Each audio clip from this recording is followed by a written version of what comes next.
The problem statement of this project is that the client of the project, Tumaini Innovation Center, want our design team to develop a product that can demonstrate and teach specific learning objectives related to the engineering curriculum. The end user of this project are the teachers, students, local farmers, and community around Tumaini Innovation Center. This tag is truly important because the lesson we will teach students can become the main knowledge that these students will use to improve their economy and society of their hometown once they grow up. The criteria and constraint of the technical aspect of the project are being able to interest user, easy maintenance, and low cost. The criteria and constraint of the educational aspect of the product are effective communication and providing entertainment. We consider these criteria and constraint because we are aware of cultural and economic factors, such as that the student at Tumaini might not be proficient in English and they might not be able to afford expensive products. The solution of a technical aspect is an Arduino circuit connected with buzzers and two LED lights to alarm users in case of low energy from solar panels. The way it works is that the buzzer and the red LED lights will go off if the energy generated drops below a certain value. However, in a prototype, we use battery instead of solar panels.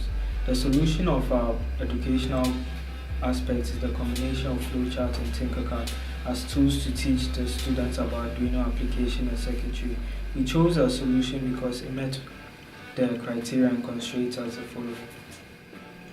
For the technical aspect of the solution, in the criteria of being able to interest users, our proposed solution had the highest average score from the survey we sent out with an average interest rating of 3.95 out of 5. In the criteria of easy maintenance, the average time that it required to reassemble the proposed solution was 5.06 minutes, which was the second best among all solutions. In the criteria of low cost, the proposed solution costed $15.09, which was the second best as well. As we decided for the final solution, we discussed and made some trade-offs in the criteria of easy maintenance and low cost. Our proposed solution was not the best solution in these two criteria. However, these two criteria were not as important as the criteria of being able to interest users, and the difference between the result yielded from proposed solution and from the best solution in these two criteria were relatively small. Therefore, we decided to choose our proposed solution as a final deliverable. And for the educational aspect in terms of criteria, effective communication and providing entertainment, the proposed solution was the one that had both the most effective communication score and the most entertainment score, with an average of 4.64 out of 5 and an average of 4 out of 5 respectively.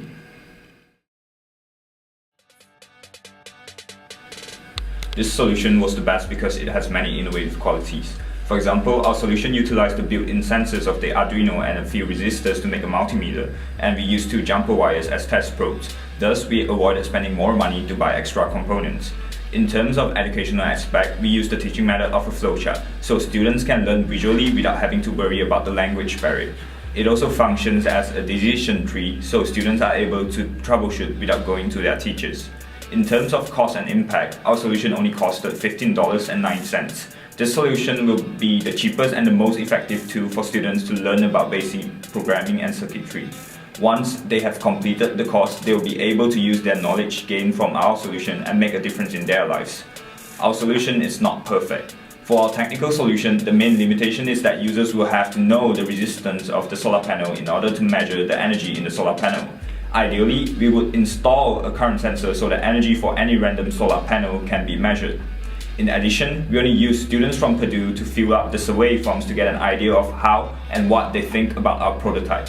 Thus, the data might not reflect entirely on what the student in Tumaini Innovation Center thinks, but it still provides a general feedback on our solution. For the demonstration of this prototype, we use batteries as a substitute of solar panels since they have the same function. We set our threshold voltage at 8 volts. If the voltage is above 8 volts, the green LED will light up and the buzzer will not ring. However, if the voltage is below 8 volts, the red LED will blink and the buzzer will ring. In conclusion, we think this solution is successful because it has met all the criteria and constraints. Lastly, we hope that students at Tumaini Innovation Center will enjoy making their Arduino alarm.